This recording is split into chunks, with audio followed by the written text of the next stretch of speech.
Hello my lovely friends, what I eat in ఈ డేలో first అయితే నేను బనానా స్మూతీ అయితే చేసుకొని తాగానండి. చాలా ఎమ్మీగా ఉంది అండ్ మా బాబుకి కూడా కావాలంట, సో తనకు కూడా కొంచెం పెట్టేశాను.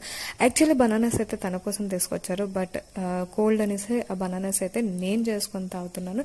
అండ్ ఇంకోటి వచ్చేసి లంచ్లోనైతే నేను బీరకాయ పచ్చడి చేశాను, బీరకాయ తొక్కుతో పచ్చడి చేశాను. ఆ రెసిపీ అయితే మీకు షేర్ చేస్తాను తప్పకుండా. అండ్ తర్వాత బీరకాయ పప్పు అండ్ బెండకాయ ఫ్రై, వైట్ రైస్ చాలా అంటే చాలా ఎమ్మీగా కుదిరాయి, అన్నీ కూడా చాలా బాగున్నాయి. అండ్ నెక్స్ట్ వచ్చేసి మనకి ఈవినింగ్ వచ్చేసరికి స్నాక్స్ తప్పకుండా ఉండాలి. దానికన్నా ముందు ఏంటంటే లంచ్ తర్వాత నేను కన్ఫామ్గా స్వీట్ తింటాను. ఆ స్వీట్లో అయితే నేను డేట్స్ తీసుకున్నాను. అండ్ ఈవినింగ్ స్నాక్స్లో అయితే నేను చికెన్ పకోడా వేసుకున్నానండి. సో వాడైతే ఫస్ట్ టైం చికెన్ తినడము, అండ్ నేను కూడా మంచిగా తిన్నాను, చాలా బాగుంది chicken pakoda. And night dinner ఏం చేశాను అన్నది తర్వాత వ్లాగ్లో చెప్తాను, అది పెద్ద స్టోరీ. అండ్ అంతేనండి వీడియో కనుక please subscribe to my channel. Bye guys.